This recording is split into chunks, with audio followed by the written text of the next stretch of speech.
नमस्ते, मैं हूं सुरेश कुमार इकलवे और आप देख रहे हैं हिंदुस्तान न्यूज एंड टिप्स। इसी साल 18 सितंबर को पाकिस्तान ने एक ऐसा दावा किया जिसने मदरसा पैदाइश को गधैया नृत्य करने पर मजबूर कर दिया। इतना ही नहीं, उसके दावे से जहां भारत हैरान हो गया, वहीं दुनिया के कई देशों की दृष्टि इस खटारा मुल्क पर गड़ गई। पाकिस्तान ने दावा किया था कि दक्षिणी अमेरिकी देश अर्जेंटीना पाकिस्तान और चीन के संयुक्त उत्पाद JF-17 विमान खरीद रहा है। पाकिस्तान अर्जेंटीना को 12 JF-17A ब्लॉक 3 लड़ाकू विमान बेचने की योजना बना रहा है। दावा किया गया कि अर्जेंटीना सरकार ने अपने 2022 के बजट में 664 मिलियन आवंटन का प्रस्ताव रखा है। यह रकम JF-17 की खरीद के लिए खर्च की जाएगी।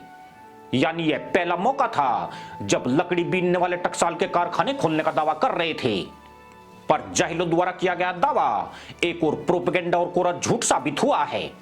यह खुलासा भी सामने आया है कि पाकिस्तान ने JF-17 को हाईलाइट करने के लिए यह सारी ड्रामेबाजी की थी।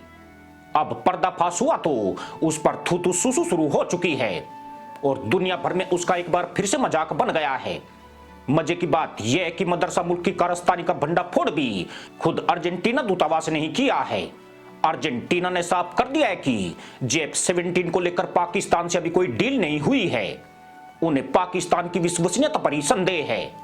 अर्जेंटीना ने इस विमान के लिए न कोई पेशगी पाकिस्तान को दी है और न कोई करार अभी किया है। अर्जेंटीना की साफ गोई के बाद पाकिस्तान में खलबली मचना तय था, जो अब मच भी रही है। अपने उधड़ते तहमंद बचाने के लिए पाकिस्तान ने फिर पुराना पैतरा चला है, यानी उसने अर्जेंटीना का अकाउंट ही हैक होने का संदेह जताया है। वैसे हिंदुस्तान न्यूज एंड टिप्स ने 18 सितंबर को ही पाकिस्तान के दावे पर विश्लेषण किया था। हमने आपको बताया था कि मदरसा पैदाइश को गधैया नृत्य कराने के लिए इमरान खान की बकलोली का यह एक हिस्सा मात्र है।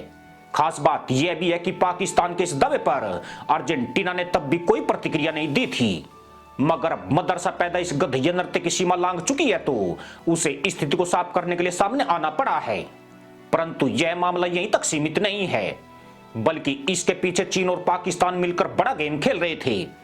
वे JF-17 का प्रचार तो कर ही रहे थे, साथ ही दक्षिणी अमेरिकी देश को अपने गुट में शामिल करने की कोशिश भी कर रहे थे, जिसका सीधा मतलब ब्रिटेन और अमेरिका के जले पर नमक छिड़कने जैसा था।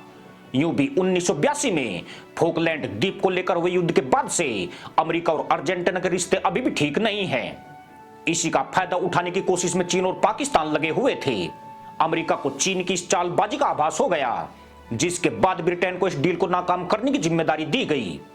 दरअसल JF-17 लड़ाकू विमान को कहने के लिए पाकिस्तान और चीन ने मिलकर बनाया है, लेकिन इस विमान में 70 से 80% उपकरण बाहरी देशों से आयात किए हुए हैं।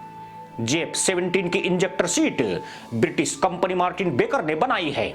ऐसे में ब्रिटेन ने दोनों देशों पर दबाव बढ़ा दिया कि अर्जेंटीना को विमान बेचने की सूरत में मामला बिगड़ सकता है। इसके बाद पाकिस्तान की विमान बेचने की दिलचस्पी खत्म हो गई और वह प्रचार के लिए सिर्फ हवा में तीर चलाता रहा। यही वजह है कि अर्जेंटीना ने पाकिस्तान की विश्वसनीयता पर सवाल उठाए हैं। यह बात अर्जेंटीना भी जानता है कि अमेरिका और ब्रिटेन की रजामंदी के बगैर वह दूसरे देशों से हथियार नहीं खरीद सकता है। उसके पास इतना पैसा भी नहीं है कि वह रूस या फ्रांस के महंगे हथियार खरीद सके। हो सकता है कि उसने JF-17 खरीदने के लिए पाकिस्तान से बात की हो, लेकिन उसने स्पष्ट किया है कि उसने अभी सौदे पर हस्ताक्षर ही नहीं किए हैं।